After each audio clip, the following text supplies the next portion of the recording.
লালু ভাই এই যাচ্ছে আমাদের সেই বিখ্যাত মঞ্জুর ভাই, অনেক বড় প্রোডিউসার। উনি আসলে সিনেমা বানানোর জন্য রেডি হয়ে বসে আছে, এখন শুধু আমরা কাজটা শুরু করে দিলি হয়।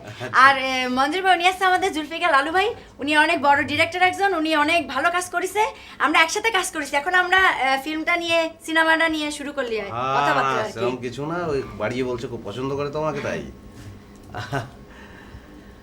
তো হতেই পারে, একসঙ্গে কাজ তো করাই যাবে, আপনাকে দেখেই ভালো লাগছে আমার। মানে এমনি তো আগে তো বোধহয় সে অর্থে কাজ তো নিশ্চয়ই আগে করেছেন না? না না, এটা ও বেশি বলছে আর কি। আমি আসলে ফিল্ম প্রডিউস করতে চাই, অন্যান্য ব্যবসা আছে, আমি এই লাইনে এস্টাবলিশড হইতে চাই। হ্যাঁ, সে তো আমি যখন এখানে এসে দাঁড়ালাম, দাঁড়িয়ে ওনার চোখের দিকে তাকিয়েছি, ঘড়িটা দেখেছি, আর এনভায়রনমেন্ট দেখেই তো আমি বুঝে নিয়েছি যে আমাদের মাল। এটা আবার আমি বুঝতে পেরেছি যে এই লোক হচ্ছে আমাদের লাইনের লোক, ওনাকে আমাদের দরকার। দরকার, হ্যাঁ, আমরা একসাথে কাজ করতে চাই। তাহলে একটু খেয়ে নিই আমরা।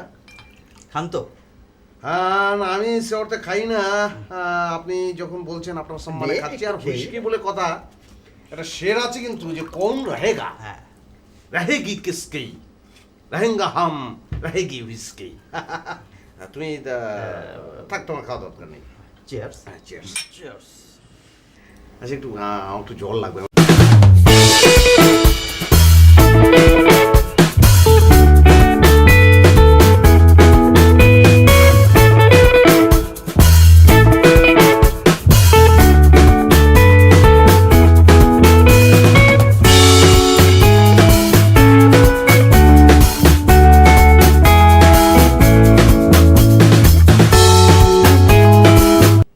বাংলাদেশের সিনেমায় আমরা যারা মোটামুটি দীর্ঘদিন কাজ করছি, আমার ভাষার কারণে আপনি বুঝতে পারছেন যে আমি একটা দীর্ঘ সময় চলে গিয়েছে ও পারে, খুব বেশি দিন নয়, কিন্তু সুভাষ ঘাইয়ের সঙ্গে অল্প কিছুদিন ছিলাম। তো সেটাই আমি এখানে আসলে লোকজনকে বোঝাতে চেষ্টা করছি যে ওখানে কাজটা যেমন করে শিখেছি। আমি জীবনে কোনো জায়গায় হারি নাই। অবশ্যই। কে লালো? হ্যালো ভাই, তুই কোথাও কোনোদিন হারিস না। আর এখানে আমি হারবো না। কি করতেছেন লালু ভাই? ঠিক আছে, আমাকে নিয়ে একদম চিন্তা করো না। আমি বানাবো খালি ফিল্ম ফিল্ম। কে শোনো? হ্যাঁ, ঠিক তুই আছে। বলে দাও, তুই শুধু তোমারে ঠিকই আমি কইছে। ফিল্মের স্টার বানাবো তো।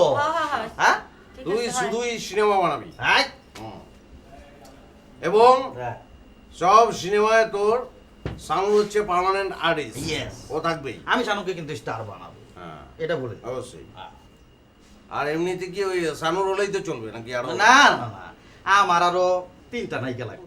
নায়ক কি করবো? ওগুলোর জন্য নায়ক লাগবে না? নায়ক টায়কের দরকার নাই তো, আমার খালি দরকার নায়িকা শানুরের মতো সুন্দরী। আচ্ছা আচ্ছা। লালু ভাই আজকে তাহলে আমরা উঠি, আমরা একটু মিটিং আরে না, তুমি কই যাইবা? ওর অনেক ব্যস্ত মানুষ, ও জাগা, তুমি থাকবে। না না না, আমাদের নিজস্ব একটা মিটিং আছে, এই বুঝলো ভাই, এই সিনেমা নিয়ে একটা কাজ আছে আর আমাদের। ধুরু পেছন আমাকে বসতে হবে, তুই একটু আমার পরে কথা শোন, আসবানি, আমার কথা- কালকে আসবানি।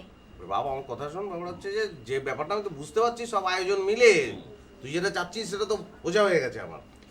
তো ওটা তো সময় তো পড়েই রয়েছে, তাই নয়? হ্যাঁ। ওঠেন হ্যাঁ। লালু ভাই, চলেন। হ্যাঁ। হ্যাঁ, শানু তুমি থাকো না। আজকে না, আচ্ছা মাঝে ভাই, সানুর, ওই তুই একটু আসবানি। দাঁড়া, আমি একটা কথা বলছি। হ্যাঁ, আরো আমরা আসবানি। কথা বলছি, আমি একটা কথা বলি, কথাটা একটু ভালো করে শোন। মঞ্জুর ভাই যেহেতু বলছে, হ্যাঁ, ও যে একটু বসতে যাচ্ছে, অন্য একটা দিন সে অবশ্যই আসে না।